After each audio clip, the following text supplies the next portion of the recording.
ഒരുപാട് നാളായിട്ട് പോകണമെന്ന് ആഗ്രഹം ഉണ്ടായിരുന്ന ഒരു സ്ഥലമായിരുന്നെങ്കിൽ കൂടെ ഈ യാത്ര ഉണ്ടായത് ഒട്ടും പ്ലാൻ ചെയ്യാതായിരുന്നു. പെട്ടെന്ന് ഒരു ദിവസം എന്നാ പോവല്ലേ പറഞ്ഞിട്ട് മംഗള ലക്ഷദ്വീപിലെ സെക്കൻഡ് ക്ലാസ് കയറി നേരെ നാസിക്.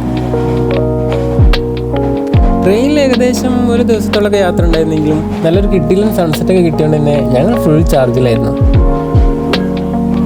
നാസിക് എത്തിയപാട് തന്നെ ഒട്ടും ടൈം കളയാതെ നേരെ ത്രിംബകേശ്വർ പിടിച്ചു.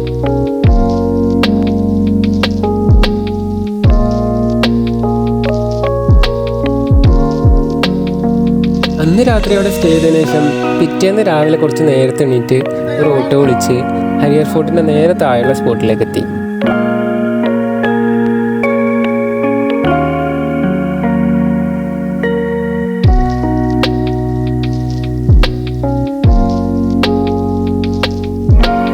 നല്ല ഹെവി ട്രക്കിംഗ് ആയിരിക്കും ആദ്യം അറിയാവുന്നതുകൊണ്ട് തന്നെ വെയിറ്റ് മാക്സിമം കുറയ്ക്കാൻ വേണ്ടി അത്യാവശ്യം വേണ്ട കുറച്ച് ഫുഡും വെള്ളം മാത്രമേ എടുത്തിട്ടുണ്ടായിരുന്നുള്ളൂ. ഈ കുരങ്ങന്മാരുടെ ശല്യം അവിടെ ഭയങ്കര കൂടുതലാണ്. നമ്മൾ ഈ ഹരിയർ ഫോർട്ട് എന്ന് പറയുമ്പോൾ വീഡിയോസിലൊക്കെ മെയിനായിട്ട് കാണുന്ന സ്റ്റെപ്സിൻ്റെ അവിടെ നിന്ന് ഞാൻ വീഡിയോ എടുക്കാൻ നോക്കുന്ന സമയത്ത് ഒരു ചങ്ങായിൻ്റെ മേത്ത് വന്ന് ചാടി കയറി ആകെ അലമ്പാക്കി. അങ്ങനെ ഞാൻ അവിടെ നിന്ന് ഓടി കയറാണ് ഉണ്ടായത്.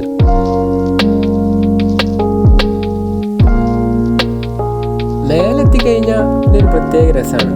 അത് നമുക്ക് അവിടെ നിന്ന് കിട്ടുന്ന വ്യൂവിൻ്റെ മാത്രമല്ല, കാരണം നമ്മൾ അത്രയും ക്ഷീണിച്ച് മേലെത്തുന്ന സമയത്ത് ആ കാറ്റിൻ്റെ തണുപ്പും കോടയും അതൊരു ഭയങ്കര ഫീൽ തന്നെയായിരുന്നു.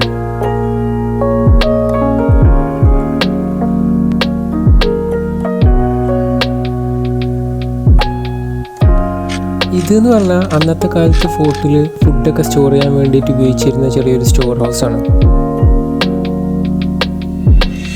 സമ്മറൊക്കെ ആയതുകൊണ്ട് തന്നെ ഒരു 11-12 ആകുമ്പോഴേക്കും നല്ല വെയിൽ വരുന്നുണ്ടായിരുന്നു.